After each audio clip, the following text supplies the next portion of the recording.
Ahí lo dejamos. Razón y ciencia, razón, pensar ciencia, razón, la cuestión de la episteme, planteábamos que todavía tenemos muchísimo que decir, porque cuando veamos Platón y Aristóteles, esto no ha hecho más que empezar, son unas pinceladas que hemos dado al principio. Ser, fundamento, sentido, le puse ese título porque realmente entre algunas de las interpretaciones del ser, bueno, ser es lo que es, son las cosas, ya algo anunciamos en Aristóteles, la sustancia, acordado, cuando decíamos, ¿qué es a ver, ejemplo de ser? Y te dice, pues la silla, y te dije, no es la silla, esta silla, no los conceptos, no los géneros, sino las cosas concretas, que son materiales. Bueno, pero aparte de eso, ser también es fundamento y sentido. Algunas veces me escriben en el YouTube, gente que no está aquí, me hacen algunas consideraciones muy interesantes, pero claro, yo contesto poco, vamos, breve, contesto siempre, porque no es tan fácil, sino, pero es que esa interpretación que pensar y ser que usted hace de, en realidad, pues no hay lugar en Parménides, y bueno, pues sería interesante establecer un debate, pero por lo menos se plantea. Y hay gente que escribe bastante largo y se lo plantea por ahí. Bueno, entonces, fundamento, sentido, a mí me gusta mucho porque pensar, si pensar es buscar el sentido, el ser es el sentido, etcétera, etcétera. Bueno, por último, naturaleza, devenir, sustancia, causalidad. Hicimos una referencia a la física aristotélica y ahí nos hemos quedado, porque como vamos a ver Aristóteles en su momento, y decíamos simplemente que esa física imperó, han estado aquí varias veces, ¿no? Y bueno, y cada vez se puede ir viendo mejor. Muy bien. Entonces, en relación a esto, propongo las siguientes cuestiones, decía, y empezamos con las preguntas. Las que se me ocurrieron, vosotros podríais plantear otra manera en ese momento, porque dije, bueno, yo quería dar unas preguntas y me di cuenta que tenía que referirla un poco a lo que habíamos visto, ¿no? Entonces, la primera pregunta era, ¿la filosofía griega tiene sus antecedentes en la cultura y conocimiento de otros pueblos? ¿Cuáles son y cuáles fueron sus aportaciones más importantes? Parece una pregunta casi de examen básico, pero las culturas, las que son las que hemos nombrado, ¿no? Pero, ¿cuáles habrán sido las aportaciones? Si alguien quiere decir algo de esto, si no lo pasamos por alto, ¿no? ¿Cuáles son las aportaciones más importantes de las culturas anteriores de las cuales se nutre luego se va a nutrir la filosofía? Sería la primera cuestión. A ver. Sí. ¿Qué dice? Que si no habla nadie, habla él. Yo sé que Luis siempre hace los deberes. Es una característica, es impresionante, es verdad, desde el principio él hace los deberes, se lo toma en serio. No, pero es como si lo hubieras hecho. Porque... A ver, dime, Luis. No, iba a decir que, bueno, para mí a este respecto, bueno, a mí siempre me resultó muy interesante la idea de los griegos de, bueno, primero, la naturaleza está ahí, no hay principio ni final, porque eso entraba en contradicción con dos cosas que han formado parte de mi particular forma de pensar, que son, primero, el judeocristianismo, el cristianismo, y después el marxismo. El marxismo con la idea de que la historia tenía un principio y que había un progreso, que bueno, también procede un poco de, el año pasado hablamos de la Ilustración. Entonces todo eso lleva un poco a poner, aunque yo no creo que el ser humano seamos, hay una parte racional que está ahí, que tenemos que saber utilizar como método de examen o de pensamiento, método de trabajo para nuestra vida, ¿no?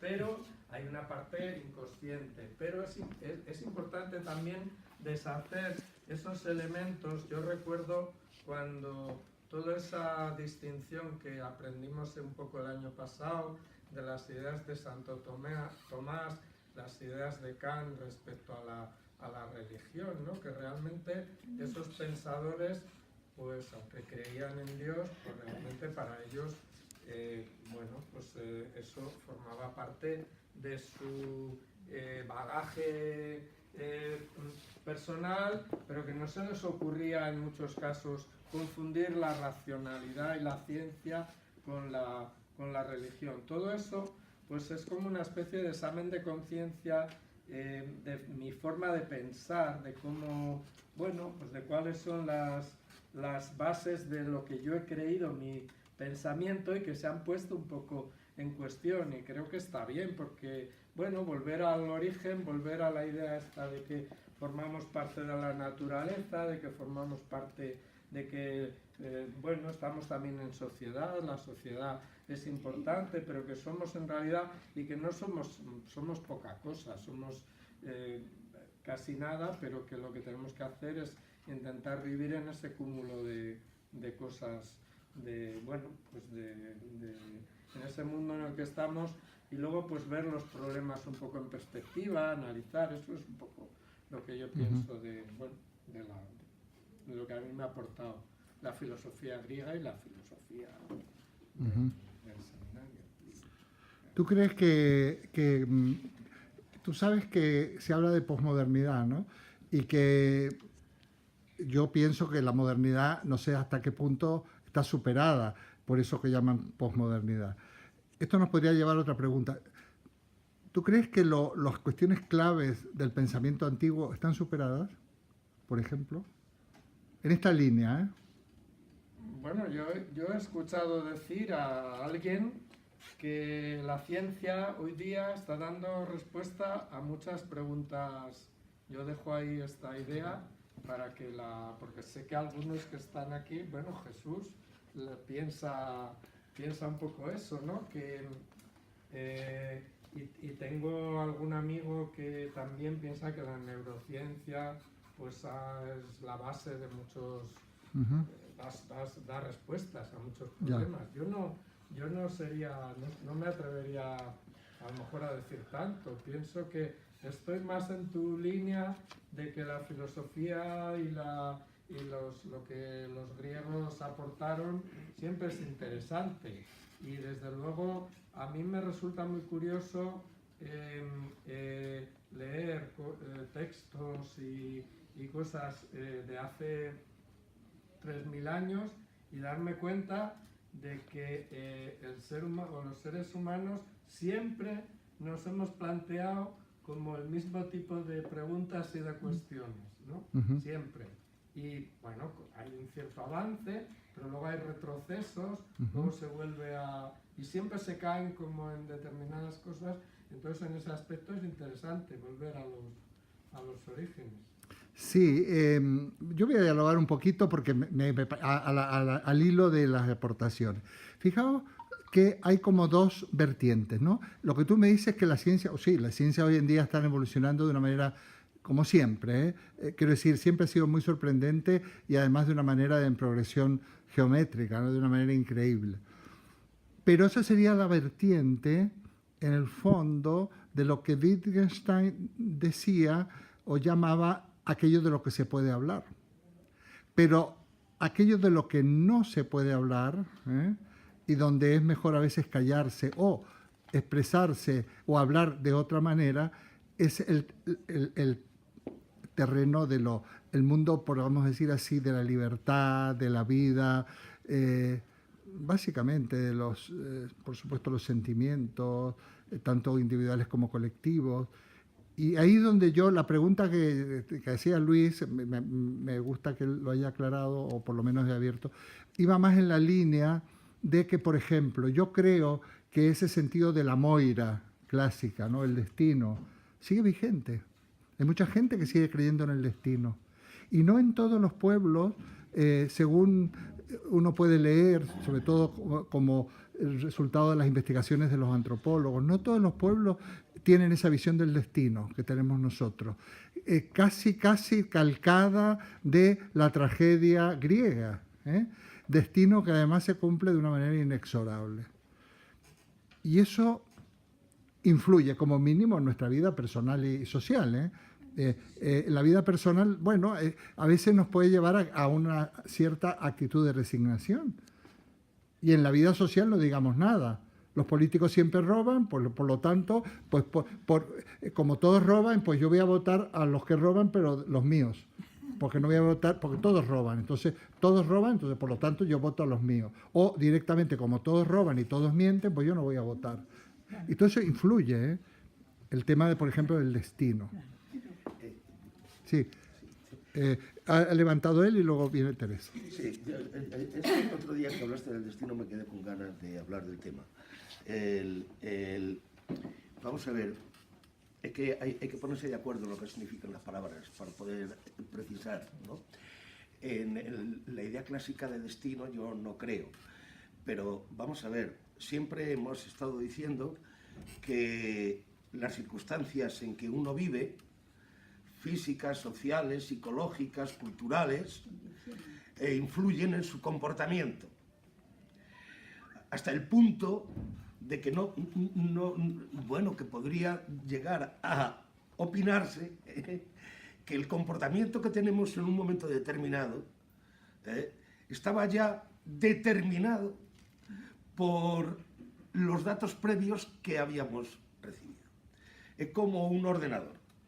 Si tú le metes determinadas programas, te produce un resultado. Sí. Entendiendo por programas todo lo que ha sido mi vida, todo lo que he aprendido, el conjunto de mis experiencias, yo solo puedo comportarme de una manera cuando llego a una encrucijada. Uh-huh.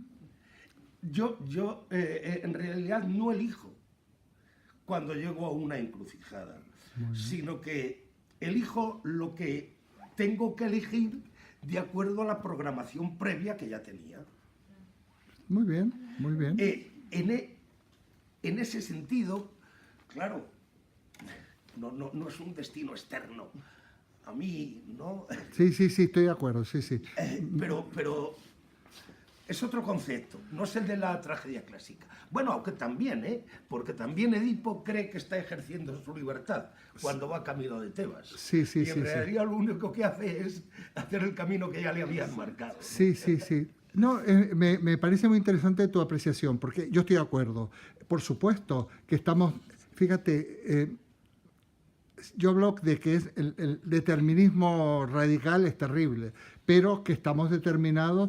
A ver, es muy difícil que unas personas que crecen en un ambiente muy desfavorecido, por ejemplo, las favelas en Brasil o cosas así, tenga igualdad de oportunidades que aquel que ha nacido en otras circunstancias, ¿no? Es verdad que cualquiera puede ser presidente de los Estados Unidos, pero bueno, de hecho cualquiera ha sido. Yo estoy de acuerdo, efectivamente, porque hay unas determinaciones. Por ejemplo, en una casa que no existe un solo libro, es muy difícil o que tiene unas condiciones hombre, los intocables en la India, ¿no? Que nacen en la basura, viven en la basura y mueren en la basura, ¿no? Pues ese tipo de cosas, las posibilidades son... No hay muchas oportunidades, y por eso cuando se habla de igualdad de oportunidades, a veces en nuestra cultura también es un poco una falacia, ¿no? Yo estoy de acuerdo en ese sentido. Pero ahí incluyo no solo las circunstancias sociales, materiales, educativas. Si existe alguna predisposición genética, que yo no lo creo, pero hay algunos que lo defienden, pues también estaría ahí, ¿no? Sí, claro. Estaría en esa coctelera, ¿no? Y casi cada momento de mi vida, porque cada momento de mi vida es diferente al de otro. Yo ahora mismo, aquí, pues estoy viéndote a ti con una perspectiva diferente a la que te ve Pepe. Exactamente. De tal manera que ya no te vemos igual. No estamos recibiendo exactamente el mismo mensaje. Claro. Por tanto, la coctelera de cada uno es muy de cada uno. Y quizá hay cosas en las que podemos influir, en estas cuestiones educativas o sociales o tal. En algunas de esas cosas podemos influir. Sí, siempre hay gente que escapa a esta especie de... que escapan al control. A esta especie de determinismo casi... Hay un azar. Sí, sí, sí, sí, sí, sí, sí. Y has tocado el tema de la libertad que va a quedar en el aire, pero por supuesto Claro. que nuestra libertad se puede ejercer en el seno de unas circunstancias, ¿no? Lo que decía un poco Ortega, estamos en un entramado de circunstancias y bueno, a ver, ¿qué libertad tenemos? Bueno, hasta un cierto punto, a lo mejor somos más libres que otros pueblos, que en otras latitudes, por el mero hecho simplemente que podemos comer, alimentarnos, beber, educarnos de alguna manera. Aquí estamos en un país donde hay una enseñanza obligatoria hasta los 16 años. Eso tiene, hoy en día, eso influye. Bueno, Teresa quería comentar algo. Sí, bueno, yo quería comentar respecto a lo que había dicho Luis, pero es que pues, lo que ha dicho mi amigo Pedro me ha... Pues es que Carlos. Carlos, Será con lo que puedo llamar Pedro como quiera, vaya. ¿Qué? Claro, No lo entiendo. No oímos. No se ha oído, Teresa. esa libertad. Bueno, ¿para qué existe entonces la neuropsicología? Si de alguna manera pues está predeterminado en un porcentaje tan elevado, pues la neuropsicología de verdad tendría poco de qué decir. Y cada vez dice más y cosas más interesantes. Yo sí creo que haya genéticamente muchísimo en nuestro nacimiento y de hecho pues determina nuestro temperamento, de manera que nuestro carácter es lo que se puede modificar y es lo que la neuropsicología modifica, teniendo en cuenta la sociología, que estudian muy bien muchos psicólogos, y teniendo en cuenta el desarrollo de nuestro proceso intelectivo, etcétera, ¿no? Es decir, yo antes te iba a preguntar cuando dices el sentido, hablabas del destino, nuestro destino está determinado. Quería preguntarte qué quiere decir eso, determinado. Pues bueno, en Trump está determinado por el dinero, nada Sí, más. sí. Es el dinero el que le hace presidente. No, eso está un poco en la línea de lo que decía Carlos, ¿no? Claro. Pero lo que pasa es que Pero también podía existe no haber casi sido elegido. un determinismo clásico, ¿eh? Hay en muchos casos, quizás en España esto está en retroceso, pero en los países donde tiene el catolicismo, bueno, el cristianismo, sea en la versión católica que en la versión protestante, que en América Latina tiene mucha presencia, pues se fomenta ese determinismo, esa especie de que la providencia divina todo lo puede. Y la gente es bastante mayoritario en la gente que es religiosa. Del mismo modo que se fomenta el sentimiento de culpa, del mismo modo que se fomenta de que la verdadera felicidad no la vamos a tener en esta vida, sino que será en otra vida, que cuanto más sufrimos aquí, mejor situados estaremos en el cielo. Yo un poco apuntaba por ahí. Es verdad que en España eso está en retroceso, yo creo, felizmente. Pero, sin embargo, otros determinismos, otras determinaciones muy difíciles a veces de escapar de ellas, tanto que las que ha planteado Carlos como tú, yo estoy totalmente de acuerdo. Sí, bueno, o sea, Trump está ahí por dos cuestiones, una el dinero y otra los evangelistas. ¿Uno? Una el dinero y otra los evangelistas. Está porque la votaron. Sí, bueno, claro.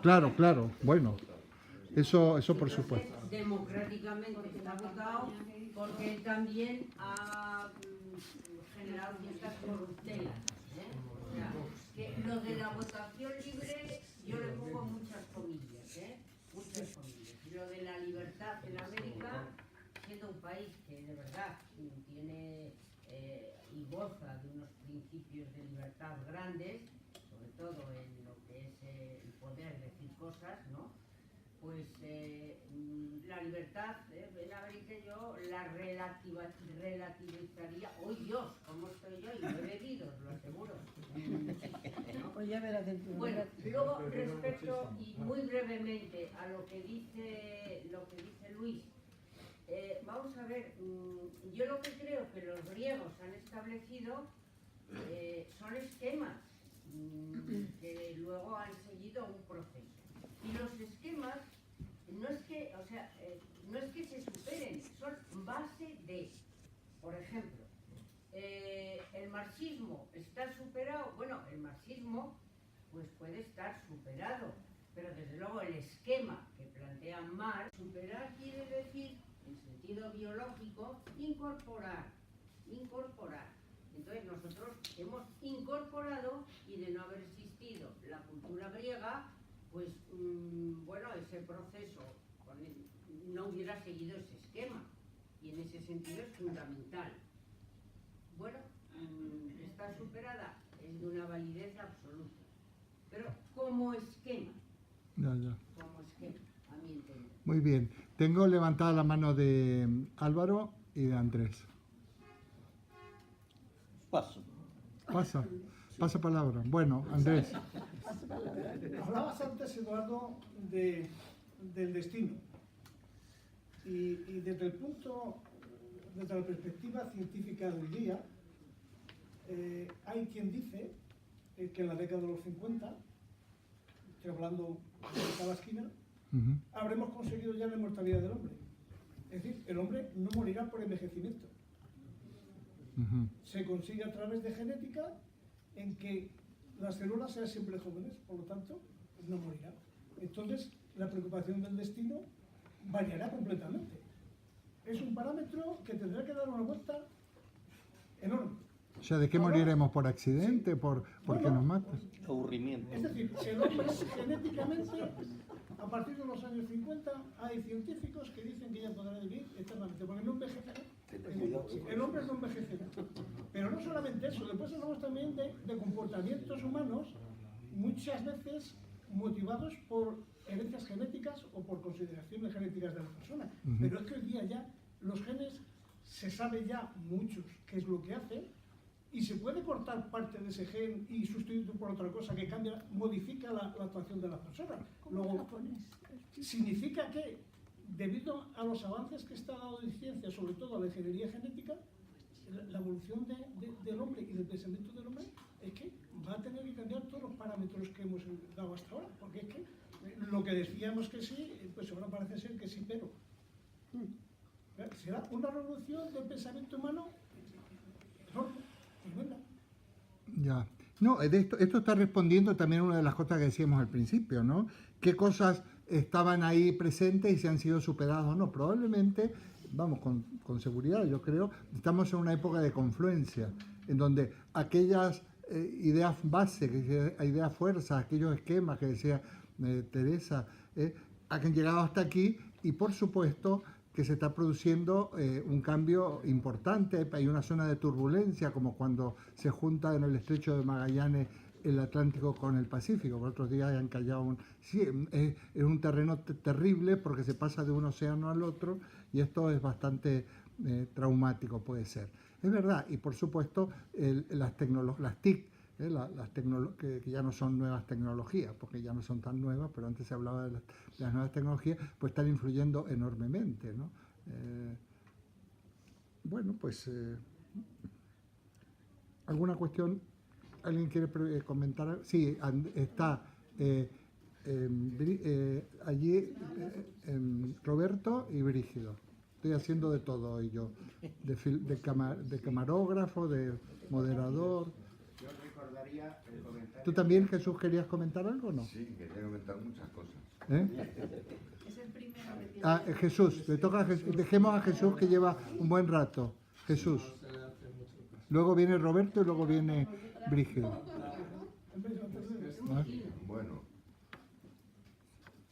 son tantas las cosas, las preguntas. Vente, si no, por aquí, Luis, me ayudas en la moderación. Yo, como no soy muy moderado, ¿cómo voy a moderar si yo no soy moderado? Tú sí que lo eres. Al hilo de lo que decía Teresa, por ejemplo, relación con las neurociencias, indudablemente han avanzado un montón, pero no resuelven el problema fundamental, que es el pensamiento. Cómo se produce, cómo nace, aunque nos está indicando las neurociencias en general las vías para poderlo construir, pero se pueden plantear muchas preguntas.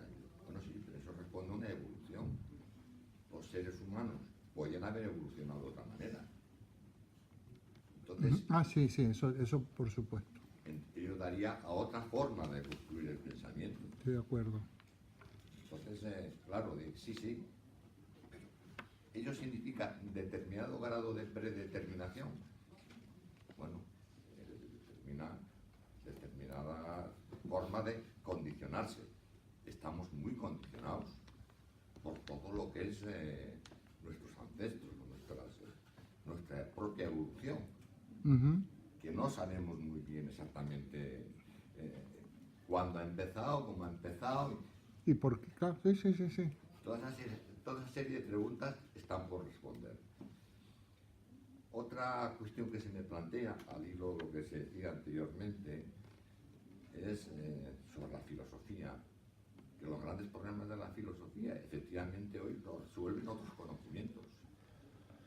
La filosofía hoy, sin la cosmología, sin la filosofía cuántica, sin otra serie de conocimientos que sí atienden o van a responder quiénes somos, por qué estamos, etcétera, etcétera, responden de una forma bastante más fiel, aparentemente más fiel, de lo que ha respondido la filosofía, y especialmente la filosofía en la época antigua. Especialmente cuando nos referimos a todas esas construcciones que se hacen alrededor de los mitos y que forman parte de nuestras culturas o de otras culturas, porque claro, nuestra cultura occidental no tiene nada que ver en muchos aspectos con la cultura budista o con el tipo. Es decir, que estamos en realidad en un marasmo de cosas, pero que estamos encapsulados en cierta medida. Porque lo que ha ido ocurriendo nos condiciona a lo que realmente podemos hacer. Entonces, todas esas cuestiones, la filosofía no las responde. No, porque además porque no puede. No puede y no debe, quizás. El problema es que aquí estamos en terrenos limítrofes. Es interesante, nuevamente estamos en aquello de lo que aparentemente no se puede hablar. Yo estoy de acuerdo. Me llega lo que tú dices de una manera muy atinada y pertinente. Sí, aparte podría haber habido otro tipo de humanidad si hubiera sido otro tipo de especie humana la que hubiera salido adelante. A lo mejor nosotros, la especie sapiens salió porque era la más adecuada, no lo sé. En cualquier caso sí que es interesante, del mismo modo que otra ciencia habría si hubiera sido otra matemática la que hubiera predominado, ¿no? Nosotros no hay una sola matemática, hay varias matemáticas posibles, ¿no?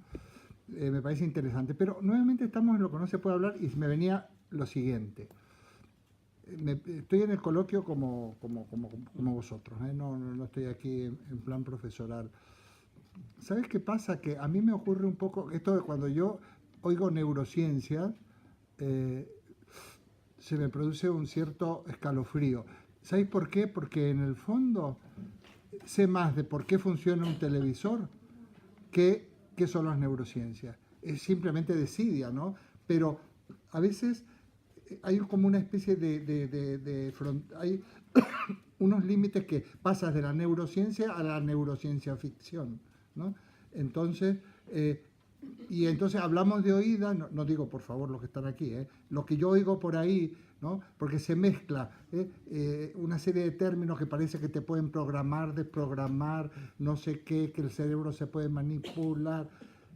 Bueno, yo reconozco que estoy perdido, igual me tengo que poner a estudiar un poco a partir de ahora, pero yo no sé si por ahí van a aparecer las respuestas, o es un intento de llegar al horizonte y de tocar el horizonte, cuando el horizonte ya sabemos que es una proyección de nuestra propia ojo, pero en este caso hay horizontes mentales que son proyecciones de nuestra propia inteligencia, ¿no? No lo sé, no lo sé. Pero sí que es verdad que la filosofía no va a dar respuesta porque en la medida que las respuestas de la filosofía son las que nosotros como seres humanos encontremos. Y yo por ahí, y no es tan fácil encontrar esa respuesta. Luego está la ciencia, de lo que se puede hablar, que seguramente que está avanzando mucho, ¿no? Bueno, ahí nos quedamos. Ahí me callo para que hable otra persona. Hablando del destino.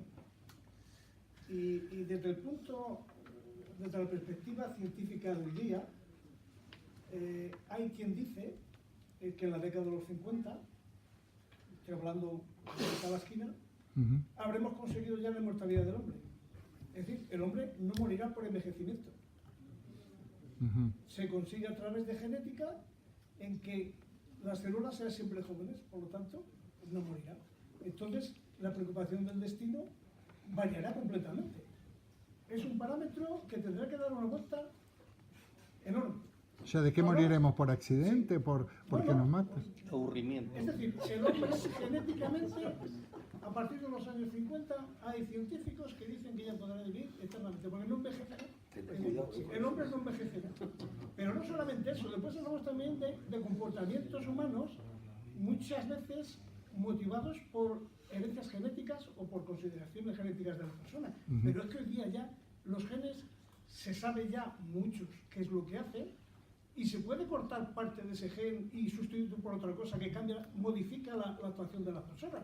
Luego, significa que, debido a los avances que está dando en ciencia, sobre todo a la ingeniería genética, la evolución del hombre y del pensamiento del hombre es que va a tener que cambiar todos los parámetros que hemos dado hasta ahora, porque es que lo que decíamos que sí, pues ahora parece ser que sí, pero será una revolución del pensamiento humano enorme.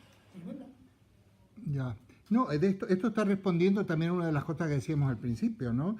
¿Qué cosas estaban ahí presentes y se han sido superadas o no? Probablemente, vamos, con seguridad, yo creo, estamos en una época de confluencia, en donde aquellas ideas base, ideas fuerzas, aquellos esquemas que decía Teresa, han llegado hasta aquí y, por supuesto, que se está produciendo un cambio importante. Hay una zona de turbulencia, como cuando se junta en el estrecho de Magallanes el Atlántico con el Pacífico. Por otros días han callado sí, es un terreno terrible porque se pasa de un océano al otro y esto es bastante traumático, puede ser.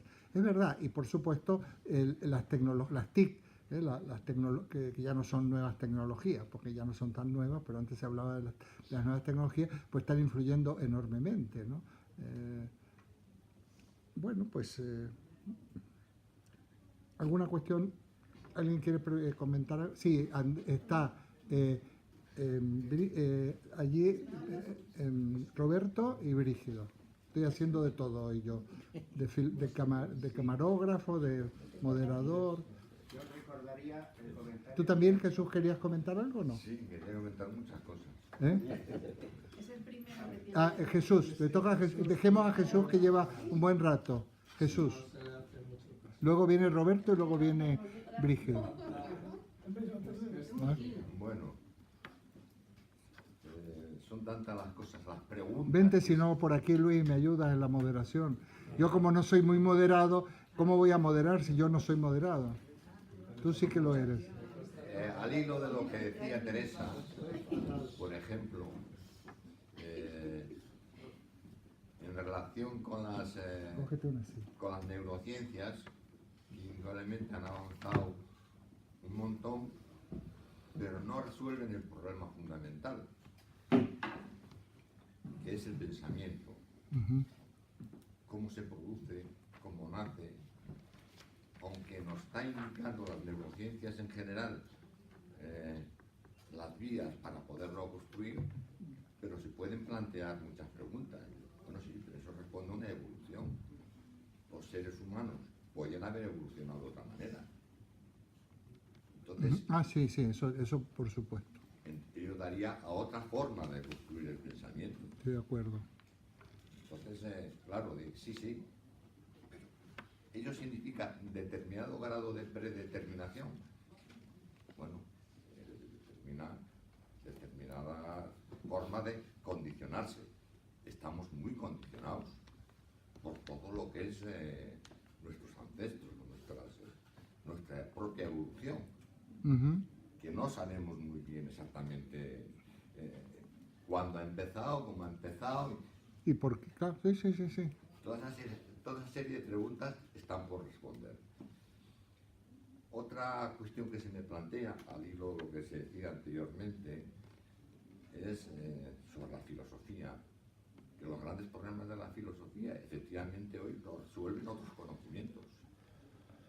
La filosofía hoy, sin la cosmología, sin la filosofía cuántica, sin otra serie de conocimientos que sí atienden o van a responder quiénes somos, por qué estamos, etcétera, etcétera, responden de una forma bastante más fiel, aparentemente más fiel, de lo que ha respondido la filosofía, y especialmente la filosofía en la época antigua. Especialmente cuando nos referimos a todas esas construcciones que se hacen alrededor de los mitos y que forman parte de nuestras culturas o de otras culturas, porque claro, nuestra cultura occidental no tiene nada que ver en muchos aspectos con la cultura budista o con el tipo. Es decir, que estamos en realidad en un marasmo de cosas, pero que estamos encapsulados en cierta medida. Porque lo que ha ido ocurriendo nos condiciona a lo que realmente podemos hacer. Entonces, todas esas cuestiones, la filosofía no las responde. No, porque además porque no puede. No puede y no debe, quizás. El problema es que aquí estamos en terrenos limítrofes. Es interesante, nuevamente estamos en aquello de lo que aparentemente no se puede hablar. Yo estoy de acuerdo. Me llega lo que tú dices de una manera muy atinada y pertinente. Sí, aparte podría haber habido otro tipo de humanidad si hubiera sido otro tipo de especie humana la que hubiera salido adelante. A lo mejor nosotros, la especie sapiens salió porque era la más adecuada, no lo sé. En cualquier caso sí que es interesante, del mismo modo que otra ciencia habría si hubiera sido otra matemática la que hubiera predominado, ¿no? Nosotros no hay una sola matemática, hay varias matemáticas posibles, ¿no? Me parece interesante, pero nuevamente estamos en lo que no se puede hablar y me venía lo siguiente. Estoy en el coloquio como vosotros, no estoy aquí en plan profesoral. ¿Sabes qué pasa? Que a mí me ocurre un poco esto de cuando yo oigo neurociencia, se me produce un cierto escalofrío. ¿Sabéis por qué? Porque en el fondo sé más de por qué funciona un televisor que qué son las neurociencias. Es simplemente desidia, ¿no? Pero a veces hay como una especie hay unos límites que pasas de la neurociencia a la neurociencia ficción, ¿no? Entonces, y entonces hablamos de oídas, no digo por favor los que están aquí, lo que yo oigo por ahí, ¿no? Porque se mezcla una serie de términos que parece que te pueden programar, desprogramar, no sé qué, que el cerebro se puede manipular. Bueno, yo reconozco que estoy perdido, igual me tengo que poner a estudiar un poco a partir de ahora, pero yo no sé si por ahí van a aparecer las respuestas, o es un intento de llegar al horizonte y de tocar el horizonte, cuando el horizonte ya sabemos que es una proyección de nuestra propia ojo, pero en este caso hay horizontes mentales que son proyecciones de nuestra propia inteligencia, ¿no? No lo sé. Pero sí que es verdad que la filosofía no va a dar respuesta porque en la medida que las respuestas de la filosofía son las que nosotros como seres humanos encontremos. Y yo por ahí, y no es tan fácil encontrar esa respuesta. Luego está la ciencia, de lo que se puede hablar, que seguramente que está avanzando mucho, ¿no? Bueno, ahí nos quedamos. Ahí me callo para que hable otra persona. Pues un profesor de universidad y tal, ese tema pues es el es hecho del interesante. juicio al final, cuando la condenan, yo creo que es un libro que se puede relacionar muy bien con el tema del juicio de Eichmann Sí, respecto a la claro, frase claro, de Hanna claro. de la banalidad del mal. Claro, Me parece a mí, vamos, que esta no- mujer, que a fin de cuentas es una persona, en fin, no vamos a extendernos No, no, demasiado, no. es una persona que estaba de guardiana en un campo de concentración, Es pues analfabeta, ella la acusan, cuidado, es analfabeta, que es lo distinto no de- sabe, Sí, no pero sabe era si con- Es, verdaderamente es interesante, sí, muy recomendable. Mira, si os parece, por favor, tomad nota de esto que estamos hablando, porque se me está ocurriendo de que en algún momento podríamos hacer un apartado o sacar una burbuja para reflexionar sobre esto. Todos los que hemos tenido experiencias brutales, de exterminios, de violencia, de muerte, de desaparecidos, en fin. En Argentina, ahora, la gente se olvida, ¿no?, de qué papel jugó en su momento, pero siempre en todos estos procesos terribles hay gente que son actores voluntarios, ¿no?, porque no es lo mismo obedecer órdenes que ser siempre los mismos los que se ofrecían voluntarios para dar bofetadas o torturar. Había expertos en la tortura. Pero al mismo tiempo estaba la población, que a veces si no hace una catarsis, las sociedades están enfermas, y lo que se decía siempre, yo ya no estaba, pues si no, no estaría aquí, se decía siempre, bueno, cuando los desaparecían, ¿no?, los famosos Ford Falcon, aquello. Algo habrá hecho. Algo habrá hecho. algo habrá, Entonces, o sea, realmente eres culpable mientras no se demuestre lo contrario. Bueno, porque hay como una veneración del poder, ¿no?, en donde si realmente te desaparecen, vamos, el verbo no está bien conjugado, y te hacen desaparecer, es porque algo has hecho. Y yo creo, de ahí viene la importancia de la memoria histórica, que no quiero que lo asociéis exactamente a algo concretísimo, que también, ¿no?, pero los pueblos, si no tienen memoria, si no hacen una catarsis colectiva, están como anclados en una situación terrible, de verdad, porque aquí surgen montones de interrogantes. Entonces, uno de los elementos de la regeneración social y democrática y moral sería esto. A mí me hicieron una entrevista en una radio de Mendoza, me la hicieron, la última me la hicieron estando yo aquí en mi casa, y les dije precisamente esto, que, bueno, ¿qué soluciones pone usted a unas críticas? Yo dije, bueno, yo desde luego ninguna. Si usted fuera político, si usted fuera gobernar, le digo, menos mal que no gobierne, que yo no voy a gobernar nunca, porque primero yo no sería muy demócrata, y yo no sé si no, luego terminaría pues siendo más bien, ejerciendo un poder de otro tipo, ¿no? Pero sí que fundamentalmente la regeneración moral.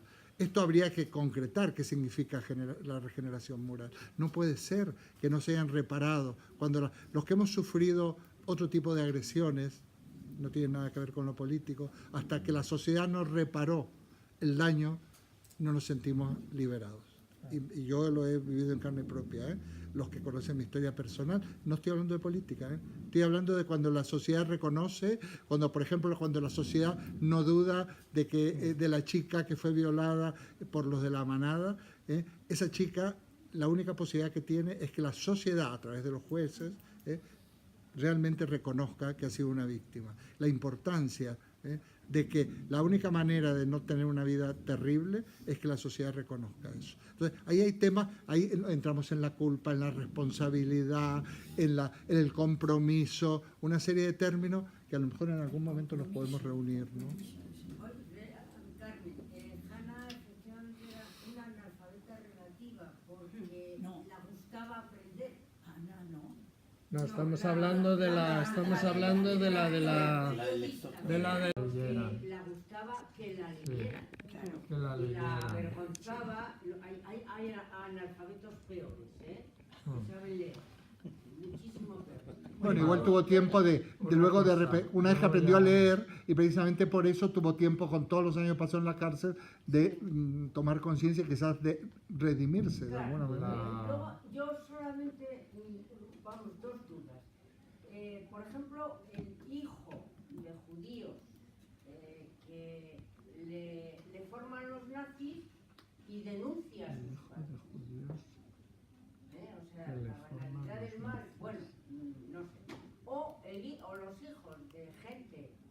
de derechas, incluso católicos, incluso del Opus, que se hacen de izquierdas totales, revolucionarios. ¿Dónde está ahí un poco todo Bueno, el ese tema es... posicionamiento, etcétera, No, Sí, ha por salido si un os temazo, ha salido un interesa- temazo. Ha salido un tema, bueno, por si os interesa, yo voy a pegar aquí un cambio Iba a hacer un cambio, no, te decía que hay un documental por ahí, hay una respecto a este tema, que son hijos de nazis.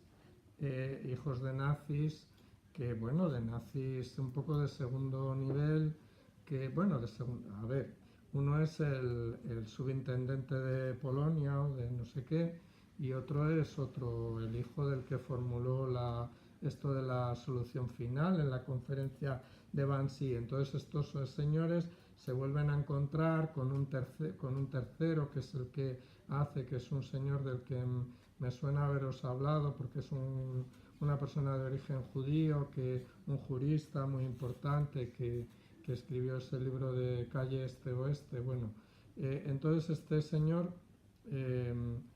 reúne a estos dos nazis y les entrevista, ¿no? Y hay uno que defiende prácticamente a su padre, incluso va a las concentraciones de la extrema derecha, y el otro no, el otro critica muchísimo. Bueno, ya te dará la referencia, pero yo iba a otra cuestión.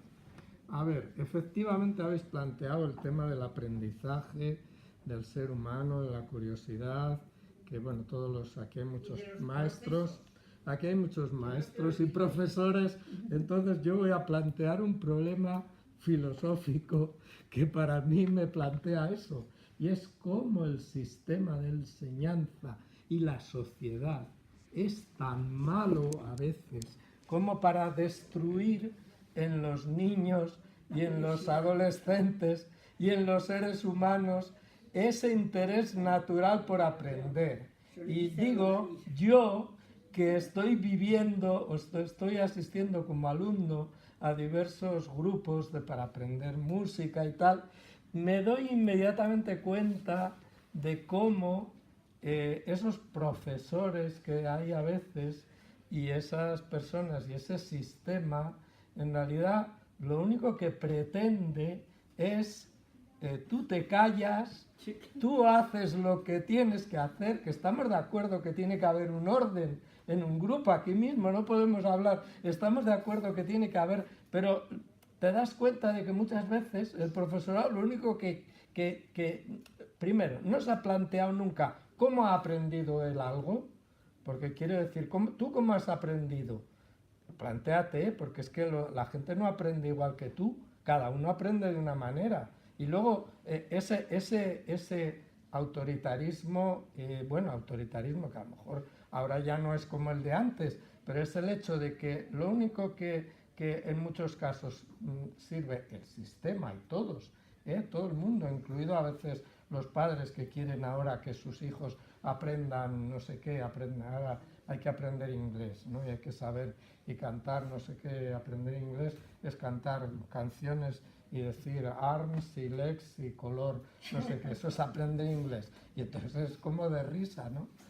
Y entonces ese sistema de enseñanza o esa capacidad, ¿por qué mata la capacidad de aprendizaje de los seres humanos? ¿Por qué la gente llega a la conclusión y dice, ay, es que yo nunca podré aprender a cantar, ¿no? A cantar, que es una cosa muy natural, todo el mundo ha cantado. ¿Y por qué la conclusión es que tú no vales para cantar? Tú no vales para aprender a no sé qué. ¿Por qué? Y no estoy saliendo, o sea, yo estoy convencido de que hay muchos maestros Luis. Y muchos profesores que quieren hacerlo bien, y yo lo respeto, pero el sistema es, no sé, es malo, ¿no? Eso es que están metidos en un grupo de WhatsApp con los padres. ¿Cómo? ¿Qué dicen? Están metidos en un grupo de WhatsApp con los padres. Y ya llegan de los nervios. Ya llegan. Pues yo te desafío que me enseñes a cantar, porque lo intentó. Es que está en otro tono. Eduardo... ¿Os habéis dado cuenta que la pregunta era ¿qué cogieron los griegos de las culturas anteriores? ¿Qué dice qué? Bueno, no, a ver, interesante. Estuve releyendo el esquema que tú has impreso y hemos tocado todos los puntos en el fondo. Pero hemos tocado todos los puntos, porque efectivamente lo que hemos hecho es en realidad derivar a la última pregunta, que era, bueno, ¿de qué modo podemos hoy en día esto decanta, ¿no? Hemos tocado todos los puntos. Siempre pasa aquí que no seguimos un orden. Hay un orden, hay una estructura, pero hemos tocado todos los puntos. Por eso me encantaría que alguien haya tomado nota, porque tener un registro de todo lo que salió aquí. Porque eso que salió aquí, en esa propuesta, si avanzamos hacia la evaluación, yo lo voy a tomar, o bueno, yo lo sugiero, más que tomar, casi como sugerencias, porque han ido para que realmente podamos decantar en algún momento de este seminario en responder estas cuestiones, detenernos un poco en algunas de estas cosas. Porque esto es lo que nos vamos a llevar a casa, y llevarnos a casa es llevarnos a la vida, ¿no? Yo, como os he comentado, a mí me interpela muchísimo este grupo y este hablar de filosofía que hacemos los miércoles. Me interpela muchísimo, porque y me aporta mucho, claro, aprendo mucho, fundamentalmente aprendo. Yo también, todos aprendemos. Yo no estoy aquí para enseñar, estoy para aprender también. Lo que pasa es que estoy de este lado de la mesa porque alguien tiene que estar de este lado, ¿no? Pero efectivamente, quizás la visión esperanzada de que sí, que podemos, que no, esto no se va a terminar, como decías tú. Bueno, o Andrés, ha habido glaciaciones, sí, pero bueno, esas glaciaciones, puede haber cambios climáticos quizás no tan traumáticos o iguales, pero desde luego desaparece Alicante y Barcelona y Valencia y el país. O sea, desaparece casi todo y vamos a quedar algunos, o van a quedar algunos, como en las películas aquellas de Mad Max y todas estas de mis épocas más juveniles, ¿no? O sea, eso sí, pero nos llevamos todo por delante. Este es el asunto. Más, yo tengo que moderarme un poco en mis sentimientos, pero ya últimamente vengo repitiendo una cosa, como que me da la impresión que somos los encargados, los seres humanos, esta especie, que la especie humana es como un virus mortal y que probablemente nos deje como Marte, ¿no? Eso es posible y el mundo no se acaba, claro. El hombre no puede ser que esas lo destruya, no tiene sentido. Se tomarán medidas. ¿Quién iba a pensar hace 10 años que Madrid iba a decir que no entra nadie con un coche en el centro de Madrid? ¿Madrid qué? Que Madrid central no se podía entrar Muy con un bien, coche. eso, Andrés. ¿Sabes que no he entendido lo que dijo? Lo de los coches de Madrid. ¿Quién Ah. iba a pensar? ¿Ves? Eso es una cosa positiva de Andrés. No, o el tema del tabaco, aunque tengo que reconocer que esta ciudad de Tres Cantos es lo más tramposo que hay en el tema del tabaco. ¿Ah, sí? Porque tampoco se puede fumar en estas terrazas con plásticos que ponen en todos los sitios. ¿A quién está haciendo la vista gorda? No se puede fumar ni siquiera bajo la marquesina de las paradas de autobuses, mucho menos en todos los restaurantes que tienen estas jaulas de plástico. No se podría fumar. Y eso aquí, esta ciudad maravillosa, está haciendo trampa en ese sentido. Pero yo me alegro muchísimo de que parecía que la industria hotelera pues iba a venir abajo si no se fumaba, y no ha pasado nada. ¿Y quién iba a decir que íbamos a reciclar la basura? Yo quería anunciar una cosa, un momento nada más. Me ha sorprendido varias intervenciones que, en mi opinión, expresan una excesiva confianza en la ciencia. En la ciencia y los desarrollos tecnológicos para paliar los desastres que vemos en el horizonte, ¿no? Desde la propia muerte, donde todos ya se quieren morir, están absolutamente angustiados de vivir, Es decir, que yo creo que en ese caso sería el suicidio la forma de muerte, ¿no? Tiene mucha credibilidad. No, y la guerra es estupenda. Tiene mucha credibilidad, ¿no? Y bueno, es que vamos a ver, hay bombas atómicas capaces de sacar a la Tierra de su órbita hoy día. Es decir, que no está, yo no veo que sea una posibilidad tan lejana. No veo que sea una posibilidad tan lejana lo de la desaparición del hombre del planeta, ¿no?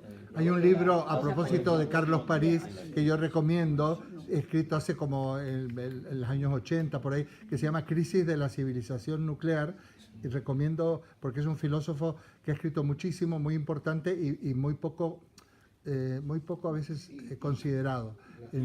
No porque no tenía, en fin, pero hubo un tiempo en que la humanidad vio en la ciencia una vía de progreso, de salvación y de mejora, ¿no? Pero desde hace mucho tiempo hay cada vez sectores más amplios que ven en la ciencia un peligro, ¿no? Y desde luego yo creo que hay algunas razones, sobre todo cuando es una ciencia que no está al servicio de la población, sino al servicio de quien puede pagarla. Es una ciencia al servicio del capitalismo, no de la humanidad. Claro.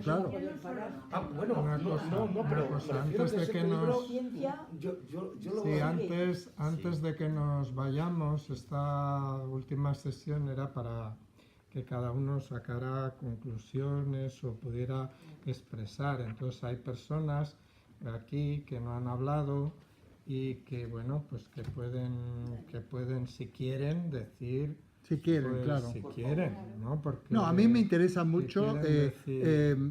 porque nos quedan unos pocos minutos, sugerencias, aquí nada está fijo, se puede cambiar bastantes cosas, sugerencias para que yo tenga en cuenta, que puesto que me toca a mí organizar esto, sugerencias para cosas que podríamos hacer, desarrollos que podríamos hacer, cosas que no deberíamos hacer, ¿no? Este tipo de cosas. Porque es el momento de tener en cuenta. A mí me llega, yo tengo mucha relación con la mayoría y de un modo u otro pues hablamos, pero bueno, yo creo que la evaluación, el concepto de evaluación conviene siempre hacerlo, ¿no? Es quizás el grupo decir, bueno, pues dar ideas. Pepe, ¿no? ¿Querías decir algo? Yo he querido escuchar porque realmente aprende uno más escuchando que hablando. Pero qué duda cabe que tengo también mis ideas sobre todo esto que habéis estado hablando. Lógicamente habéis planteado muchísimos problemas que hemos mirado así o tocado por encima, pero que habría que profundizar bastante más, porque son problemas, lo que ha dicho Eduardo, yo lo considero importantísimo, y es hacer una recopilación de todos estos temas que han salido e ir de vez en cuando tocándolos o hacer una sinopsis, una síntesis de lo que ha salido y a ver qué interpretación le damos nosotros, porque han salido muchas interpretaciones. Pero quiero retomar como elemento básico, y puesto que estamos aquí muchos enseñantes, una cosa que habéis planteado, sobre todo tú, que a mí me ha hecho pensar en lo siguiente, y es que algo no hemos hecho bien, sobre todo los que hemos dedicado nuestra vida a ser guías, entre comillas, pues yo nunca he sido guía de los demás. Cuando hemos entrado en un sistema educativo que más que formar era adoctrinar. ¿Adoctrinar para qué? Adoctrinar para unos intereses de los de arriba.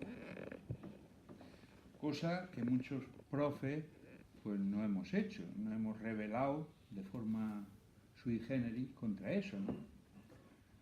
Yo recuerdo, y perdonad que hable de mi yo, que siempre a los chavales lo que intentaba era hacerles que fuesen críticos, que pensasen, y eso es lo que estamos haciendo aquí. Pero de verdad creo, cuando ves muchas veces la sociedad que hemos creado, que hemos intentado hacer, que algo hemos hecho mal. El otro día unos amigos que tenemos nosotros en Uberlândia, en Brasil, pues nos decían, oye, sobre todo vosotros que sois historiadores, ¿qué visión histórica le habéis dado a los chavales para que ahora voten esta generación como están votando y sobre todo en Andalucía? Yo decía, madre mía, sí que es verdad, me hizo pensar, ¿no? ¿Por qué todos estos fenómenos que nos estamos encontrando que nos parecen raros? Pues quizás por una falta de pensamiento crítico, de autoanálisis, de falta de pensamiento. No sé. Muy bien. Pues tomamos la yo tomo en cuenta en ese listado ver cómo nos las arreglamos para poder tratarlo, y si no tendremos que hacer un apartado que siempre se puede hacer en otro momento. Lo que tú sugerías en una clase anterior era que si queríamos alguna persona decantarnos para mirar y ver y preparar algo, eso me parece interesante, o sea, tratar de ahondar sobre un tema y luego plantearse, y aquí hay muchas mentes con muchos recursos. Sí. Sí, o sea, con anticipación para que para que se prepare un poquito la reunión, en donde no habla una sola persona, sino que vamos participando. Efectivamente. No, aquí hay una, por lo que yo conozco en las profesiones, pues hay una distribución muy interesante de cualidades profesionales, ¿no? La docencia está muy representada, la sanidad, otros servicios a la sociedad que tienen que ver con otras, Por eso digo yo que por supuesto la ciencia, por supuesto la técnica, es muy interesante. Vamos, este es un grupo privilegiado, por supuesto, porque hay una base increíble, ¿no? Pero bueno, tenemos que aprovechar esos recursos. Me gustaría mucho que pudiéramos analizar lo que ha dicho Pepe, en qué sentido, en qué nos hemos equivocado. Pero ese discurso también se podría llevar a en qué nos hemos equivocado como padres, si es que nos hemos equivocado. Que como padres, como profesores, pero también como padres, porque hay una pedagogía de los vamos, yo como padre también soy un pedagogo, además pesado también a veces. Pero ojo que muchas veces decimos en qué nos hemos equivocado porque el otro no piensa como nosotros. No, eso para mí no es la equivocación. Mira, acabas de decir por qué la gente de Andalucía piensan distinto de ti. Eso te iba a decir. Mira, porque piensan distinto de ti. Pero ¿Quién tiene la verdad, tú o ellos? Ese es mi tema. Mi tema siempre como persona es ese. ¿Quién tiene la verdad? ¿Yo tengo la verdad? No, en absoluto que no. Tú tienes la Todos participamos de la verdad. La verdad es una. No, la verdad son muchas. Pero escúchame, la verdad es una, con mayúsculas. Y todos vamos o tendemos a esa verdad. Es un poco platónico eso, Pepe. Exacto. No, a ver, pero hay líneas rojas, ¿eh? No, hay líneas rojas. Hay el ámbito de digamos, la pluralidad del pensamiento, de los compromisos, de las ideas y de las verdades. Y luego hay cosas que son falsas. Claramente falsas. Pero que se demuestran como falsas. Lo que sí es cierto, que mi obligación como persona es realizarme a mí mismo y ser feliz conmigo mismo. Y yo soy feliz conmigo mismo con mi verdad, no con tu verdad. No, con la tuya. Yo soy feliz con la mía. Es correcto, pero siempre... Hombre, no puedo perjudicar a los demás, efectivamente. Lo demás, por supuesto.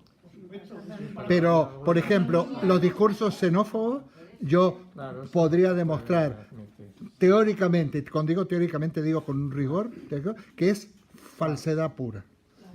O los discursos que están en contra de la igualdad entre los géneros y los sexos. No se puede decir que los inmigrantes perjudican objetivamente, eso no se puede decir. Hay un sesgo. Los compañeros de Vox, perdón, quiero decir algo. Los compañeros de Vox tienen razón.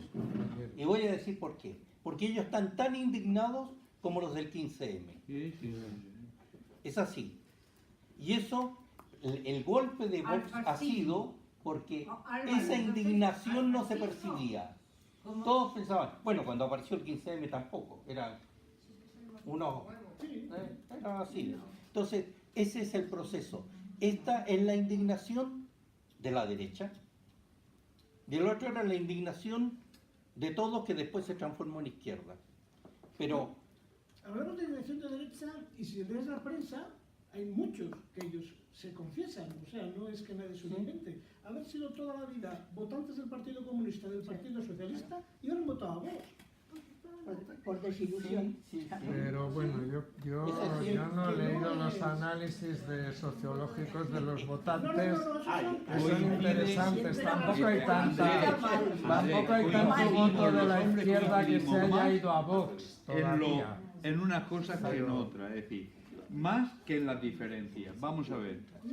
Hace poco leía una cosa que me mandaron en las redes que decía, mira, los de Vox tienen este planteamiento y resulta que los del 15M es el mismo planteamiento. Y me hizo reflexionar esto, en cuestión de Europa, en cuestión de muchas cosas, ¿no? ¿Por qué somos tan excluyentes unos y otros? Que porque tú eres diferente a mí en la forma de pensar, ¿no? Yo pienso que no deberíamos de ser así. Al menos a mí me han dado mucha gente ejemplo, gente de derecha, y yo no me considero de derecha, así de claro te lo digo, pero me ha dado mucha más gente ejemplo de derecha en algunas cuestiones que otros de izquierda. Si no es porque está todo bueno la derecha, claro, no, es que está repartida la cosa. Es que hay gente de derecha muy mala también. ¿Cómo que? Pero es que una cosa es ser de derecha y otra fascista. ¿Y otra qué? ¿A qué hora hemos reservado? Bueno, fastidiar a la gente de por sí, eso yo no lo tengo por la derecha. Gente con mala uva. Es decir, siempre hay gente, pero la gente que con su buena voluntad es de derecha y está trabajando por algo, o le dais sus narices. La gente que es de izquierda y con su buena voluntad está trabajando por eso, o le dais sus narices también. No, una cosa es ser de derecha, otra cosa es ser nazi. O sea, de derecha tienen todo el derecho, valga la redundancia. El ser nazi también. Ahora, también tenemos el derecho de proscribir ciertas posturas que han llevado a tragedias brutales. Pero el fascismo-leninismo es la mejor perspectiva. Bueno, de todas formas, yo esta tarde doy una charla sobre derechos humanos. Lo he visto. Al que estáis invitados todos. Bueno, me parece estupendo, sí. Ya lo he visto que y si salimos bien parados, ¿a qué hora? A las 7, ¿no? Por favor, política no, filosofía. Procuraré beber un trago menos para que no me dé sueño. Todo es política en la vida. Bueno, pues levantamos la sesión y ya nos veremos el 6 de febrero. No poder ir, Esta tarde siento no poder ir. Muchas gracias por...